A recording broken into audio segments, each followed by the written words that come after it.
Hello guys, welcome to Avyana IAS Academy. I am Vedveer and we are preparing for UGC NET Commerce Management and PGT Commerce. So guys, आज हम लोग एक नई unit start करने वाले हैं, that is banking and financial institution. बहुत सारे हमारे कॉम्पिटिटिव एग्ज़ाम हैं जिसमें ये यूनिट हमारी कवर होती है, उनके लिए भी इम्पॉर्टेंट है ये। और उसके साथ साथ जो स्टूडेंट हमारे UGC NET commerce management, PGT commerce and UGC NET in economics दे रहे हैं, उनके लिए बहुत ही इम्पॉर्टेंट और ख़ास यूनिट रहने वाली है। तो आप लोग ज़रा जल्दी से लाइव आ जाइए। स्वागत है हमारे यूट्यूब चैनल पर और आज के नई क्लास में। तो हमारी जो यूनिट है बैंकिंग एंड फाइनेंशियल इंस्टीट्यूशन है, इसमें हम क्या कवर करने वाले हैं वो हम आज बात करेंगे कि इस पूरी यूनिट में हम क्या क्या चीज़ें कवर करने वाले हैं। देखिए, एज द नेम सजेस्ट, यहाँ पर दो चीज़ें हम पढ़ेंगे। एक तो बैंकिंग क्या होती है, बैंकिंग का स्ट्रक्चर क्या है और बैंक किस तरीके से काम करते हैं, फंक्शंस क्या होते हैं और कैसे कैसे बैंक जो वो अपने रोटेशन में आते हैं। ठीक है, इसके साथ साथ हमारे फाइनेंशियल इंस्टीट्यूशन क्या क्या होते हैं, नॉन बैंकिंग फाइनेंशियल इंस्टीट्यूशन क्या होते हैं और वो किस तरीके से फंक्शनिंग करते हैं, कंट्रोलिंग कैसे होती है, उनका कोऑर्डिनेशन कैसे होता है। तो ये चीज़ें आपके लिए बहुत इंपॉर्टेंट है, इसमें से क्वेश्चन आपके आते हैं। तो चलिए, तो यहाँ पर हम ये देखते हैं कि बैंक में जो सर्कुलेशन होता है वो कैसे होता है, हम अपने पैसे को सर्कुलेट कैसे करते हैं और कैसे हमारा जो मनी है वो सर्कुलेशन में आता है, बैंकिंग को कैसे सुपरवाइज किया जाता है, कैसे कंट्रोल किया जाता है, कैसे कोऑर्डिनेट किया जाता है। तो ये सारी चीज़ें हम बैंकिंग एंड फाइनेंशियल इंस्टीट्यूशन में पढ़ने वाले हैं। जितने भी हमारे फाइनेंशियल इंस्टीट्यूशन है, फाइनेंशियल इंस्टीट्यूशन मतलब वो इंस्टीट्यूशन जो हमारे फाइनेंस से रिलेटेड है, पैसे से रिलेटेड है। लाइक आपका आरबीआई है, ठीक है, आईएमएफ है, वर्ल्ड बैंक है। तो ये सारे हमारे क्या हैं, फाइनेंशियल इंस्टीट्यूशन है जो हमारे फाइनेंस से रिलेटेड फंक्शनिंग करते हैं। तो उसी से रिलेटेड हम लोग आज की क्लास में पढ़ने वाले हैं। चलिए, तो पहले हम बात करेंगे इसके सिलेबस की कि इस सिलेबस में हम लोग क्या क्या चीज़ें कवर करने वाले हैं इस पूरी एंटायर यूनिट में। सबसे पहले हम बात करेंगे overview of Indian financial system. हमारा जो इंडियन फाइनेंशियल सिस्टम है उसका एक ओवरव्यू आएगा। यहाँ पे नेचर, फीचर, ऑब्जेक्टिव, फंक्शन और इम्पॉर्टेंस, नीड, ये सारी चीज़ें ऑलरेडी यहाँ पर कवर हो जाती हैं आपके। उसके बाद आपको पढ़ना है टाइप्स ऑफ बैंक।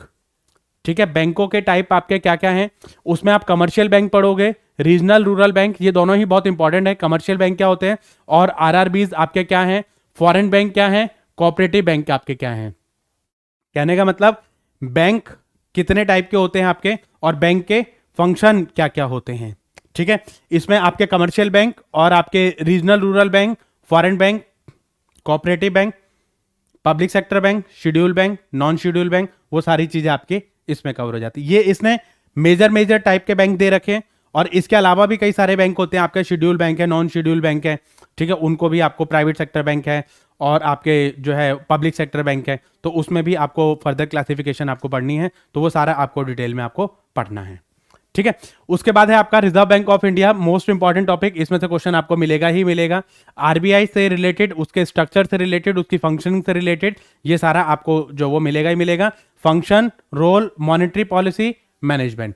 ठीक है, यहां पर इसकी जो मॉनेटरी पॉलिसी है इसमें से क्वेश्चन आपको मिलेगा ही मिलेगा। मॉनेटरी पॉलिसी आपकी दो जगह आती है, यहां पर भी आती है और आपकी बिजनेस एनवायरनमेंट में भी आती है। बिजनेस एनवायरनमेंट में भी आपका जो इकोनॉमिक सिस्टम है वहां पर इसको कंसीडर किया जाता है। तो वहां पे मैंने आपको बताई थी आपकी फिजिकल पॉलिसी क्या होती है, मॉनेटरी पॉलिसी क्या होती है, क्योंकि ये हमारा बैंकिंग से रिलेटेड है।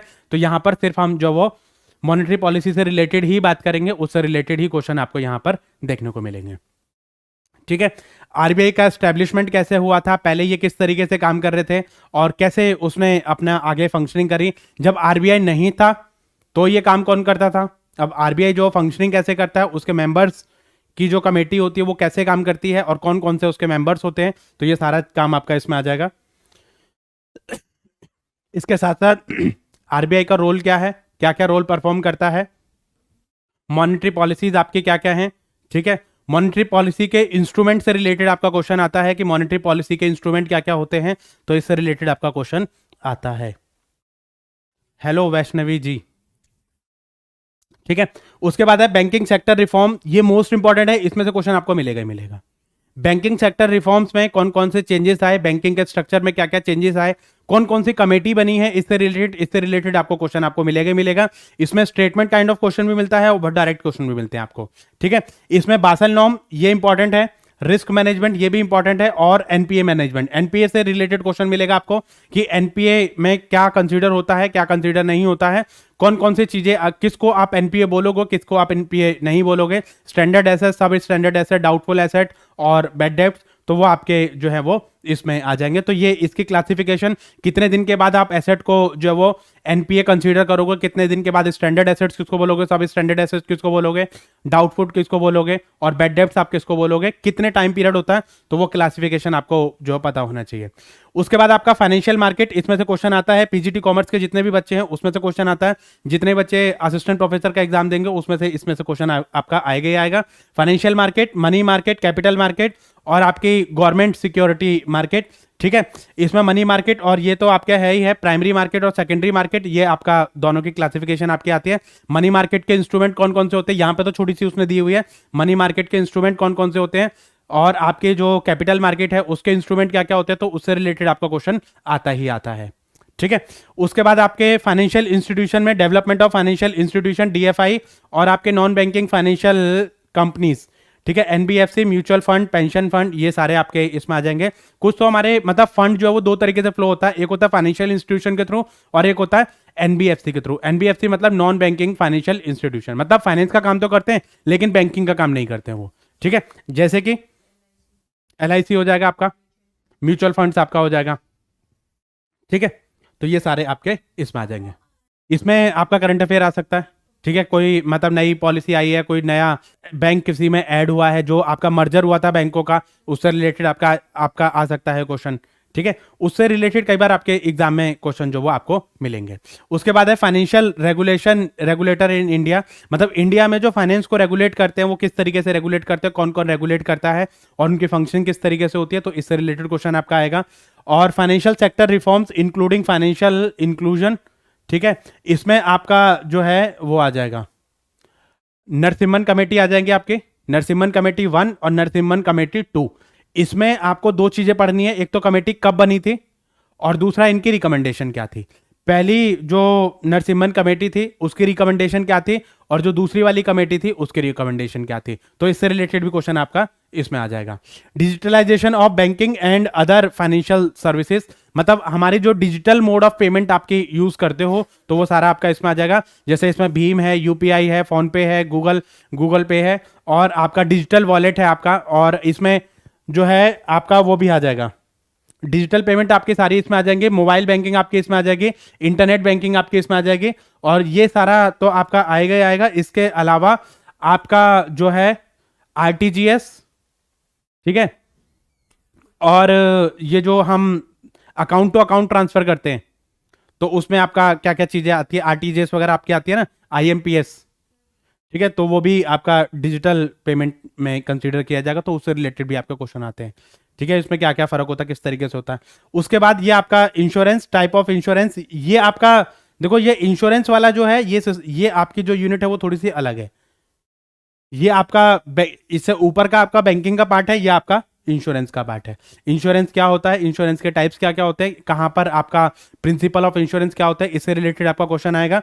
और उसमें ये पूछता है कि भाई उसके फैक्टर्स कौन कौन से होते हैं, रिस्क क्या क्या रहेगा, री इंश्योरेंस कब कब कर सकते हैं, और आपका आईआरडीए से रिलेटेड आपका इसका फंक्शन क्या है और उसका कंट्रोल एंड अथॉरिटी क्या क्या होती है। इससे रिलेटेड भी कई बार आपका क्वेश्चन आता है, उसमें पूछता है कि भाई किस तरीके से आप काम करोगे और कैसे कैसे आप उनकी कंट्रोलिंग करोगे, ठीक है। तो इसमें से आपका इंश्योरेंस में से एक क्वेश्चन देखो आपका इसमें से आएगा, एक क्वेश्चन इसमें से आएगा, एक आपका इसमें से आएगा, इसमें से आपका एक से दो क्वेश्चन आ जाते हैं, ठीक है। इसमें से एक क्वेश्चन आपको मिलेगा, टाइप्स ऑफ बैंक से आपके दो क्वेश्चन बनेंगे, एक क्वेश्चन आपका यहां से बनेगा बैंकिंग सेक्टर रिफॉर्म्स से बासल नॉर्म्स, इसमें से एक क्वेश्चन बनेगा, एक क्वेश्चन आपका इसमें से बनेगा और इसमें से आपका एक क्वेश्चन बनेगा। तो कुल मिला के आपके 7 से 9 क्वेश्चन आपके आते हैं इस यूनिट में से, ठीक है। जितने भी कॉमर्स वाले स्टूडेंट हैं उनके लिए एक मेजर यूनिट कंसीडर करी जाती है बैंकिंग एंड फाइनेंशियल इंस्टीट्यूशन, तो इसमें से क्वेश्चन आपके अच्छे खासे क्वेश्चन बनते हैं, ठीक है।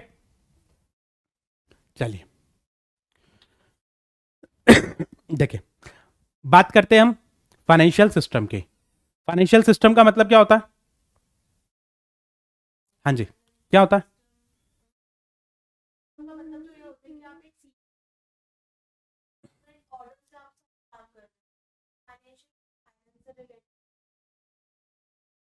देखो, सिस्टम का मतलब है सीक्वेंस क्या है, प्रोसेस क्या है, और आप क्या स्टेप बाय स्टेप आप किस तरीके से आप सर्कुलेशन में हैं। ठीक है, किस चीज की बात कर रहे हैं? फाइनेंशियल की। फाइनेंशियल का मतलब मनी, मॉनेटरी। ठीक है, अब देखो हम कहीं ना कहीं एक दूसरे से सब कनेक्टेड हैं। ऐसे ही पैसा भी हम सब लोगों से कनेक्टेड होता है। अब मान लो आपने मुझे पेमेंट करी, तो मैं कोई सामान खरीदूंगा तो मैं उसको पेमेंट कर दूंगा, अब वो किसी और को पेमेंट कर देगा। ठीक है, तो ये सब कहीं ना कहीं मतलब हम एक दूसरे से जुड़े हुए हैं। मान लो भाई मेरे पास कोई पैसा आया तो उसको मैं दो ही तरीके से यूज करूंगा, या तो मैं उसको सेव कर लूंगा और या मैं उसको एक्सपेंडिचर कर लूंगा। अगर मैंने एक्सपेंडिचर कर दिया तो मैं उसके बदले मेरे गुड्स आ गए और मेरा एक्सपेंडिचर हो गया, मैंने सामान उसको पेमेंट कर दी, सामान ले लिया। ठीक है, अगर मैंने सेव कर लिया तो मैं बैंक में चला जाऊंगा कि भाई बैंक में जाके डिपॉजिट कर दूंगा। ठीक है, अब बैंक क्या करेगा? उस पैसे को लोन दे देगा। किसको? बिजनेसमैन को। और बिजनेसमैन क्या करेंगे? उसको मैन्युफैक्चरिंग वगैरह में उसके लिए यूज करेंगे, मैन्युफैक्चरिंग के लिए यूज करेंगे तो उसका सामान बिकेगा, फिर उससे उनकी पेमेंट कर देंगे। तो ये सब क्या है? पूरा एक सिस्टम है। अगर कोई भी चेन इसमें से ब्रेक हो जाती है, या कोई भी पर्सन, अब मान लो मैं बैंक में नहीं जाता हूं, या एक हाउस होल्ड है बैंक में नहीं जाता अपनी सेविंग्स को जमा करने के लिए, बैंकों के पास पैसा नहीं आएगा। जब बैंकों के पास पैसा नहीं होगा तो इन लोगों को, बिजनेसमैन को पैसा नहीं मिलेगा। जब इनको पैसा नहीं मिलेगा तो प्रोडक्शन नहीं होगी, प्रोडक्शन नहीं होगी तो सामान नहीं बनेगा, गुड्स नहीं बनेंगे, गुड्स नहीं बनेंगे तो कंज्यूम क्या करेंगे हम। और दूसरी चीज, इंप्लॉयमेंट नहीं होगी लोगों के पास। जब इंप्लॉयमेंट नहीं होगी तो पैसा नहीं होगा, पैसा नहीं होगा तो खर्च कहां से करेंगे, जब पैसा नहीं होगा तो हम सेव कहां से करेंगे। ठीक है, तो ये सब हमारे क्या है? एक दूसरे से कनेक्टेड है। जब हम इसकी बात करते हैं तो यहां पर एक सिस्टम होता है, एक इकोनॉमिक डेवलपमेंट के लिए ये पूरा सिस्टम होता है जो हमारे कंट्रोल एंड रेगुलेट करने का काम करता है, सबको एक दूसरे से जोड़ने का काम करता है। भाई मैंने कहीं पे पैसा इन्वेस्ट किया, अब उसने आगे पैसे को यूटिलाइज किया, जब उसको वहां से पेमेंट मिली तो उसने मुझे पेमेंट कर दी। अब मैंने किसी से पेमेंट ले रखी थी, अब मान लो मैंने इनसे पेमेंट ले रखी थी, मैंने इनको पेमेंट कर दी, इन्होंने किसी और से ले रखी थी, तो ये पूरा सिस्टम हमारा चलता रहता है। ठीक है, तो यहां पर फाइनेंशियल सिस्टम का मतलब क्या हुआ? फाइनेंशियल सिस्टम एक कंट्री का ऐसा इंपॉर्टेंट टूल होता है जो हमारी इकोनॉमिक डेवलपमेंट के लिए यूज किया जाएगा। इकोनॉमिक डेवलपमेंट कैसे होगी इसमें? देखो, प्रोडक्शन होगी, जीडीपी बढ़ेगी, जीडीपी बढ़ेगी, इसके साथ साथ लोगों की इनकम भी बढ़ेगी, क्योंकि प्रोडक्शन आप किससे करोगे? ह्यूमन रिसोर्स आप यूज करोगे। ठीक है, अपने जो रिसोर्सेज हैं उनको यूज करने के बाद लोगों को इंप्लॉयमेंट प्रोवाइड करोगे, जब लोगों को इंप्लॉयमेंट मिलेगी तो उनके पास इनकम भी आएगी, जब इनकम आएगी तो वो एक्सपेंडिचर भी करेंगे, शेयर भी करेंगे। ठीक है, तो वो सारी चीजें आपकी इसमें आ जाती है। तो इसमें हमारा इकोनॉमिक डेवलपमेंट के लिए, कंट्री के लिए फाइनेंस को कंट्रोल करना और उसको रेगुलेट करना बहुत ही ज्यादा इंपॉर्टेंट काम होता है। ठीक है, ये क्या करता है? हमारी वेल्थ को क्रिएट करने का काम करता है, जिसमें हम सेविंग और इन्वेस्टमेंट से जो है वो उसको क्रिएट करने का काम करेगा। कैसे क्रिएट करने का काम करेगा? हमारे पास सेविंग है, हमने जाके वहां पर सेव कर दिया बैंक में, और बैंक वाले ने क्या करा? उसको आगे इन्वेस्ट कर दिया, या लोन की फॉर्म में आगे उसको दे दिया। ठीक है, तो ये पूरा सिस्टम हमारा रेगुलेट होता है, पूरे सिस्टम को कंट्रोल एंड रेगुलेट करने का काम करता है। ठीक है, ये क्या करेगा? फंड फ्लो को रेगुलेट करता है, कहां से? हाउस होल्ड से लेके बैंक तक, और बैंक से लेके बिजनेसमैन तक, और बिजनेसमैन से लेके दोबारा हाउस होल्ड तक। ठीक है, तो ये सिस्टम हमारा चलता है। इसमें क्या करेगा? हाउस होल्ड से लेके बिजनेस फर्म तक, और इसमें हमारा वेल्थ क्रिएट करेगा। पैसे से लेके ही वेल्थ क्रिएट करी जाती है। अब मान लो भाई जो हम पैसा बैंक में इन्वेस्ट करते हैं, बैंक क्या करता है? उस पैसे को अपने पास थोड़ी रखेगा, बैंक क्या करेगा? किसी और पर्सन को दे देगा। मान लो भाई मैंने बैंक में पैसा जमा किया, या आपने बैंक में पैसा जमा किया, ठीक है, उसके बाद बैंक ने क्या करा? उस पैसे को लोन के फॉर्म में दे दिया। अब उससे जो इंटरेस्ट आया, उसने बैंक से, वो जो इंटरेस्ट की फॉर्म में हमारा पैसा आया था बैंक के पास, बैंक ने क्या कर दिया? वो आपको इंटरेस्ट की फॉर्म में दे दिया। या कई बार बैंक जो इंटरेस्ट की फॉर्म में पैसा आता है उसको कई जगह एफडी करवा देता है, या हम भी कई बार अपना पैसा एफडी करवा देते हैं। तो ऐसे भी बैंक जो उसको मल्टीपल पर्पस के लिए यूज कर सकता है। बैंक के लिए लोन एसेट होती है, क्योंकि बैंक जो पैसा जनरेट करता है वो किस पे करता है? लोन पे करता है, क्योंकि जब तक बैंक के पास लोन नहीं रहेगा, क्योंकि जब तक वो बैंक लोन पैसा देता रहेगा तब तक उसके पास पैसा आता रहेगा, वो लोन से पैसा जनरेट करता रहेगा। ठीक है, तो ये जो है ये पूरा सिस्टम कंट्रोल एंड रेगुलेट करना किसके काम आता है? फाइनेंशियल सिस्टम में। ठीक है, इससे हमारी डेवलपमेंट होती है और हमारा जो सिस्टम है वो कंट्रोल एंड रेगुलेट होता है। एक इकोनॉमी की डेवलपमेंट जो है हमारी एफिशिएंसी ऑफ फाइनेंशियल सिस्टम पे डिपेंड करती है कि अगर हमारा स्मूथली रन अगर हमें करना है तो इन सारे कंपोनेंट को हमें क्या करना पड़ेगा? इंट्यूशन करना पड़ेगा और इन सबको इंक्लूड करना पड़ेगा। ठीक है, कौन कौन सी चीजें इसमें आ जाती हैं? इसमें देखो क्या क्या चीजें आती है फाइनेंशियल सिस्टम में, क्या क्या आता है। ये क्वेश्चन पूछा गया था कि फाइनेंशियल सिस्टम इंक्लूड, उसमें क्या क्या चीजें आपके आएंगे? एक तो फाइनेंशियल इंस्टीट्यूशन आ जाएंगे, फाइनेंशियल मार्केट आ जाएगी। फाइनेंशियल इंस्टीट्यूशन मतलब जो इंस्टीट्यूट इसको क्या करेंगे? रेगुलेट करेंगे। ठीक है, फाइनेंशियल मार्केट आपके इसमें आ जाएगी कि जिस मार्केट में आप शेयर जो ट्रेड वगैरह करते हो, डेरिवेटिव्स आप ट्रेड करोगे, शेयर, डिवेंचर, बॉन्ड, इन सब चीजों को मतलब आप इन्वेस्ट करोगे, म्यूचुअल फंड वगैरह, ये सारी आपकी मार्केट आ जाएगी। फाइनेंशियल ट्रांजैक्शन इसमें आ जाती है। फाइनेंशियल ट्रांजैक्शन जितनी भी हम करते हैं, पैसे का लेन देन जो भी हम करेंगे वो सारा आपका आ जाएगा।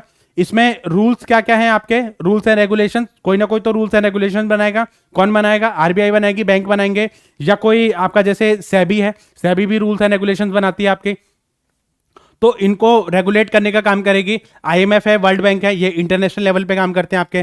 ठीक है, आपकी लायबिलिटीज क्या क्या हैं और आपके क्लेम्स क्या क्या हैं।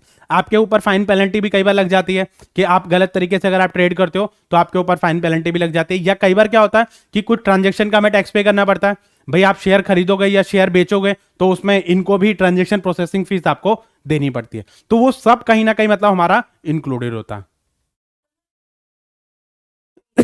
होती है। ठीक है, तो इसके क्या क्या रूल्स होते हैं, आपकी लायबिलिटीज क्या क्या हैं, आपके क्लेम्स क्या क्या हैं। अब मान लो आपको भाई किसी से पैसा लेना है तो आप कैसे लोगे, उसके लिए रूल्स होते हैं। भाई आपका मतलब आपने किसी कंपनी के शेयर खरीदे तो शेयर आप कैसे खरीद सकते हो, इसके लिए प्रोसेस होता है। उसके लिए एक अकाउंट खुलता है, उस अकाउंट को हम क्या बोलते हैं? उस अकाउंट को हम क्या बोलते हैं? Demat account. हाँ, तो उसके लिए हम सेपरेट अकाउंट खोलते हैं, उसको बोलते हैं डीमैट अकाउंट। डीमैट की फुल फॉर्म क्या होती है? डीमेटेरियलाइजेशन ऑफ शेयर। ठीक है, मतलब शेयर को फिजिकल फॉर्म से कन्वर्ट कर देना, किसमें? डिजिटल फॉर्म में। पहले शेयर्स के सर्टिफिकेट मिलते थे, अब वो सर्टिफिकेट नहीं मिलते, अब वो आपके डिजिटल फॉर्म में आते हैं। ठीक है, अब जैसे मान लो भाई एक तो होता मैं हार्ड कैश दे रहा हूं आपको, तो वो तो दिखता है। अब मेरे अकाउंट में किसी ने पैसा ट्रांसफर करा, अब वो मैंने आपको ट्रांसफर कर दिया और आपने वो किसी और को ट्रांसफर कर दिया। पैसा तो सर्कुलेट हो गया लेकिन वो दिखा कहां? वो दिखा तो है ही नहीं, वो डिजिटल मोड में आपका फंड जो वो आपका ट्रांसफर हुआ। ठीक है, तो ऐसे ही ये सारी चीजें फाइनेंशियल ट्रांजैक्शन जितने भी हम कर रहे हैं वो फाइनेंशियल मार्केट आपकी इसमें आ जाएगी और इसमें फाइनेंशियल इंस्टीट्यूशन आ जाएंगे, उनको रूल्स एंड रेगुलेटर आपका आ जाएगा और आपके लायबिलिटीज और क्लेम क्या क्या है वो सारी चीजें आपके इसमें आ जाएंगी। ठीक है, तो ये सारा सब इसमें इंक्लूड किया जाएगा, आपका फाइनेंशियल सिस्टम में इंक्लूड किया जाएगा। ठीक है, चलिए, तो यहां पर ये जो सिस्टम है ये हमारा यहां पर इसने दिखा रखा है। एक होता है डायरेक्ट फाइनेंस और एक होता है इनडायरेक्ट फाइनेंस। कैसे? डायरेक्ट फाइनेंस का मतलब क्या होता है कि ये एक हाउस होल्ड है जिनके पास पैसा है। ठीक है, ये कोई भी पर्सन जिसके पास पैसा है वो आपका लेंडर या सेवर भी हो सकता है जो पैसा देगा। ठीक है, इसमें हाउस होल्ड हो सकता है, एक फर्म हो सकती है, कंपनी भी हो सकती है, और गवर्नमेंट भी हो सकती है, और नॉन रेजिडेंट भी हो सकते हैं। ये कोई भी पर्सन आपका हो सकता है जिसके पास पैसा है, वो पैसे को यूटिलाइज करना चाहता है। देखो डायरेक्ट तरीका तो ये होता है कि भाई आप इस फंड को जाकर इन्वेस्ट कर दो, किसमें? फाइनेंशियल मार्केट में। मैं किसी कंपनी में गया और वहां से मैंने फाइनेंशियल मार्केट से उसके शेयर परचेज वगैरह ये सब चीजें मैंने कर ली। ठीक है, या मैंने जाके किसी को लोन दे दिया, तो ये सारी चीजें मतलब उसमें आ गई। इसमें आपके मनी मार्केट और कैपिटल मार्केट आ जाएगी। Money market is for short run, short term market, और कैपिटल मार्केट जो होती है वो आपकी लॉन्ग टर्म मार्केट होती है। ठीक है, तो मनी मार्केट आपकी अप टू 1 ईयर या लेस देन 1 ईयर तक की जो सिक्योरिटीज होती है वो सारी आपके इसमें ट्रेड होती हैं, और 1 साल से ज्यादा अगर आपकी है तो वो आपकी कैपिटल मार्केट में आ जाएगी। कैपिटल मार्केट को 2 पार्ट में डिवाइड करोगे, प्राइमरी मार्केट और सेकेंडरी मार्केट। ठीक है, प्राइमरी मार्केट में आपका क्या आता है? जो आपके फर्स्ट टाइम जब शेयर इशू करे जाते हैं तो वो आपके प्राइमरी मार्केट में इशू करे जाएंगे। मतलब उसमें सिर्फ आपके फर्स्ट टाइम शेयर इशू करे जाएंगे, ट्रेड नहीं होंगे। ट्रेड जो होते हैं वो आपके सेकेंडरी मार्केट में होते हैं। तो इसमें जो है आपकी प्राइमरी मार्केट को हम आईपीओ बोल देते हैं, इनिशियल पब्लिक ऑफर, और जो सेकेंडरी मार्केट होती है उसको हम बोलते हैं एफपीओ, फॉलो पब्लिक ऑफर। ठीक है, मतलब उसमें आप सेल परचेज करने का जो काम करते हो वो हमेशा सेकेंडरी मार्केट में होता है, प्राइमरी मार्केट में नहीं होता। ठीक है, ये चीज समझ आ गई। अब ये फाइनेंशियल मार्केट जो वो क्या करेंगे, ये क्या करेंगे अपने पास, ये उन लोगों को पैसा दे देंगे जिनको इनकी जरूरत है। अब वो जरूरत में फिर कोई भी पर्सन हो सकता है, वो फर्म हो सकती है, हाउस होल्ड हो सकते हैं, गवर्नमेंट हो सकता है, नॉन रेजिडेंट हो सकता है। अब मान लो भाई मैं एक पर्सन हूं, मेरे पास पैसा है, और आप एक पर्सन हो जिसको पैसे की जरूरत है। तो ये मैं अपने से लेकर आप तक पैसे को पहुंचाना, भाई मेरे पास पैसा है, आपको लोन की जरूरत है, भाई आपको रिक्वायरमेंट है, मेरे पास पैसा है, तो पैसा मेरे पास से आप तक कैसे पहुंचेगा, वो सब आपका सिस्टम होता है जिसको हम क्या बोलते हैं, डायरेक्ट फाइनेंस और इनडायरेक्ट फाइनेंस। मैं डायरेक्टली गया फाइनेंशियल मार्केट में पैसा इन्वेस्ट कर दिया। फाइनेंशियल मार्केट मतलब जहां पर ये पैसा हमारा ट्रांजेक्शन में आ जाएगा। ठीक है, और जब आपका पैसा ट्रांजेक्शन में आ जाएगा तो उससे उन लोगों को पैसा मिल जाएगा जो जिनको उनकी जरूरत है। अब देखो ये एक तरीके से फाइनेंशियल मार्केट जो है वो इंटरमीडिएरीज की तरह काम करती है। कैसे काम करेगी, इंटरमीडिएरीज की तरह। क्यों, क्योंकि इससे ये लोग भी कनेक्ट हैं और इससे ये लोग भी कनेक्ट है, ये लोग भी इस पे डिपेंडेंट है और हम लोग भी इस पे डिपेंडेंट है। भाई हम जाके अपना पैसा फाइनेंशियल मार्केट में लगा रहे हैं और फाइनेंशियल मार्केट अपना पैसा इन लोगों को दे रही है। ठीक है, एक तो तरीका होता है ये। दूसरा तरीका क्या होता है, इनडायरेक्ट तरीका हम इसको बोलते हैं। इनडायरेक्ट मेथड में क्या होता है कि हम अपना पैसा किसी बैंक में जमा करा देते हैं या किसी फाइनेंशियल इंस्टीट्यूशन में जमा करा देते हैं, फिर वो आगे इस पैसे को मार्केट में वो करेगा, रेगुलेट करेगा और उसको जाके पैसा देगा। जैसे इसमें हो सकता है कि जैसे क्रेडिट इंस्टीट्यूशन है हमारे, जैसे एलआईसी वगैरह में हमने पैसा जमा करा दिया, या किसी म्यूचुअल फंड में हमने पैसा जमा करा दिया, या किसी बैंक में हमने अपना पैसा जमा करा दिया। ठीक है, यहां पे हमने अपना पैसा जमा करा दिया, मॉनेटरी इंस्टीट्यूशन, फाइनेंशियल इंस्टीट्यूशन या अदर इंस्टीट्यूशन में हमने पैसा जमा करा दिया, एक मीडिएटर हमने ले लिया। अब वो क्या करेगा, वो भी अपने पैसे को क्या करेगा, वो पैसे को दोबारा से हो सकता है वो इस फाइनेंशियल मार्केट में पैसा इन्वेस्ट कर दे, या वो हो सकता है कि वो इन लोगों को पैसा दे दे। ठीक है, तो ये इस तरीके से भी हमारा काम चल सकता है। तो ये होता हमारा डायरेक्ट, कि मैं डायरेक्टली इसमें गया हूं और इसने बोल दिया ना कि भाई ये फंड जो वो इसमें भी इन्वेस्ट कर सकते हैं, ये फंड आपका इसमें भी, मतलब मैंने दिया इसको और इसने दिया इसको, तो ये हो गया इनडायरेक्ट। और इसने, मैं डायरेक्टली जो वो यहां पे जाके पैसा इन्वेस्ट कर दिया, तो वो आपका हो गया, ये हो गया डायरेक्ट और ये हो गया आपका इनडायरेक्ट। फाइनेंशियल, इसको बोलते हैं फाइनेंशियल इंटरमीडिएरीज। बैंक जो होता है वो फाइनेंशियल इंटरमीडिएरीज की कैटेगरी में आता है। जितने भी आपके एनबीएफसी हैं या जो भी आपका पैसे का लेन देन कर रहे हैं, वो सब आपका जैसे लोन लोग आपके जो लोन प्रोवाइड करते हैं, पर्सनल लोन है, होम लोन है, कार लोन है, और ये हमारे जितने भी हमारे इंश्योरेंस वगैरह का जो काम है, वो सब क्या है, जो चिट फंड वगैरह जो है, जैसे भाई नई नई स्कीम्स चलती है, भाई आप इसमें पैसा लगाइए, पीएफ वगैरह जो है वो सब क्या है, भाई पीएफ में हम पैसा जमा कराते हैं, पेंशन में हम पैसा जमा कराते हैं, वो सब क्या है कि हमने वहां पे पैसा जमा कराया और पैसा जमा कराने के बाद वो आगे सर्कुलेशन में आ गया। जब वो आगे सर्कुलेशन में आया तो वो सारी चीजें आपकी इसमें आ जाती हैं। ठीक है, तो जब ये पैसा सर्कुलेशन में आता है तो वो भी क्या करेंगे, पैसा कहीं ना कहीं जाके दूसरी जगह पैसे को इन्वेस्ट कर देंगे। गिरा दो उनके बालों पे। ठीक है, तो यहां पर ये जो चीजें हैं इसमें आ जाती हैं और पैसा आपका इस तरीके से सर्कुलेट हो जाता है। ठीक है, मान लो हमने डायरेक्टली अगर इसमें जाके पैसा इन्वेस्ट कर देंगे तो वो डायरेक्ट फाइनेंस हो जाएगा, क्योंकि ये लोग यहां से डायरेक्टली पैसा ले लेंगे। एक होता है कि हम कभी कभी ऐसा होता है कि हमें जानकारी नहीं होती है या हम डायरेक्टली इन सब पछड़ों में नहीं पढ़ना चाहते हैं। हमने क्या करा भाई, अपने अकाउंट में जाके पैसा जमा करा दिया, हम फ्री हो गए। अब बैंक चाहे उस पैसे को कुछ भी करे। ठीक है, हमने इनको पैसा दिया, अब मान लो हम एलआईसी में, पेंशन में या जहां पर भी पैसा जमा कराते हैं, इनका जो इकट्ठा पैसा होता होगा उसको ये क्या करते होंगे, उस पैसे की एफडी करा देते हैं, उस पैसे की एफडी करा देते हैं और उस एफडी पे इंटरेस्ट लेते हैं। ठीक है, तो ये चीज आपके इसमें आ गई। अच्छा, जैसे आप कभी कभी आपने देखा हो कि जितने भी आपके प्राइवेट कंपनीज होती हैं वो आपकी ज्यादातर सैलरी 10 तारीख के बाद देती हैं। ऐसा क्यों? क्योंकि बैंक आपका जो इंटरेस्ट देता है वो 1 से लेके 10 तक का जो भी मिनिमम बैलेंस होता है वो उस पर देता है।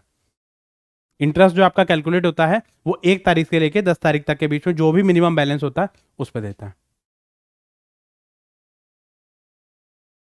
मतलब जैसे मान लो आपके अकाउंट में 1 तारीख में 1 लाख रुपए आपने जमा कराए, ठीक है, तो आपको 1 लाख पे इंटरेस्ट मिलेगा। अब मान लो आपने इसमें विड्रॉ कर लिया, मान लो इसमें से आपने 40,000 रुपए निकाल लिए, आपके अकाउंट में कितने बचे? 60,000 रुपए। अब बैंक जो है वो आपको 60,000 पे इंटरेस्ट देगा, 1 लाख पे इंटरेस्ट नहीं देगा, बैंक आपको 60,000 पे इंटरेस्ट देगा। अब मान लो कंपनी अगर ये ट्रांजेक्शन 31 को ही कर देती है तो उनको इंटरेस्ट तो कुछ मिला ही नहीं। अब 10 तारीख के बाद अगर ट्रांजेक्शन करेंगे तो उनके अकाउंट में जितना पैसा था उस पर वो इंटरेस्ट आपको मिल जाएगा। भैया उस पर इंटरेस्ट इंटरेस्ट आया ना उनके अकाउंट में, इंटरेस्ट मिला ना उनके अकाउंट में। आपके अकाउंट में जो भी बैलेंस था, मान लो भाई पेमेंट जो होगी वो तो अकाउंट से होगी, भाई कंपनी के अकाउंट से पेमेंट होगी, तो कंपनी के अकाउंट में जो पैसा था उस पर उसने इंटरेस्ट कमा लिया, उसके बाद आपको पेमेंट कर दी, तो एक सोर्स ऑफ इनकम जनरेट कर लिया। ठीक है, ऐसा आप हर महीने तक करते रहो तो आपको कुछ ना कुछ पैसा मिलता रहेगा। हाँ, ठीक है, तो ये सारी चीजें आपके इसमें आ गई। ये समझ आ गया आपको डायरेक्ट फाइनेंस क्या होता है, इनडायरेक्ट फाइनेंस क्या होता है। चलिए, अब यही सिस्टम यहां पे बताया कि जैसे हाउस होल्ड है, हाउस होल्ड बैंक में जाएंगे और बैंक वाले जो वो बिजनेस फर्म को पैसा देंगे, ठीक है, या जो कंपनीज है वो अपना पैसा बैंक में जमा करा देंगे, ऐसा भी हो सकता है। या इसमें ये हो सकता है कि हाउस होल्ड जो है फाइनेंशियल मार्केट में जाए और फाइनेंशियल मार्केट जो वो बिजनेस फर्म को पैसा दे दे, कर सकते हैं ना। या आपके जो बिजनेस फर्म है वो भी फाइनेंशियल मार्केट में पैसा लगा सकती है, तो ऐसे भी हम लोग जो वो कर सकते हैं। तो यहां पर इनके पास जो भी सरप्लस आपका बचता है वो कहीं ना कहीं मतलब ज्यादातर जो वो आपके या तो बैंक यूज करेंगे या कंपनी यूज करेगी या फाइनेंशियल मार्केट यूज करेगी। तो इनडायरेक्ट वे में कहने का मतलब यह है कि कंपनी जो पैसा लेती है वो या तो बैंकों से लेगी या बैंकों के साथ ट्रांजेक्शन करेगी, या वो फाइनेंशियल मार्केट से पैसा लेगी, स्टॉक मार्केट से उनके साथ पैसा लेगी और उन्हीं को पैसा जो वो अपना डिपॉजिट कराएगी। तो इस तरीके से ये जो सिस्टम आपका काम कर सकता है। अब मैं डायरेक्टली यहां पर गया और यहां से जाके मैंने इसमें पैसा जमा करा दिया और इन्होंने आगे पैसा दिया, तो ये हो गया डायरेक्ट। अब हो गया कि भाई मैंने इसको पैसा दिया, अब ये हो सकता है कि ये यहां पर भी पैसा जमा करा दे अपना और इसके थ्रू जो कंपनी को दे, या हो सकता है कि ये डायरेक्टली इनको पैसा दे दे, तो ये आपका इनडायरेक्ट वे में हो जाता है। जब हम किसी फाइनेंशियल इंस्टीट्यूशन को, जैसे हमने बैंक का सहारा लिया, बैंक को हमने इंटरमीडियरीज बना दिया, तो वो आपका इनडायरेक्ट सोर्स ऑफ फाइनेंस हो जाता है।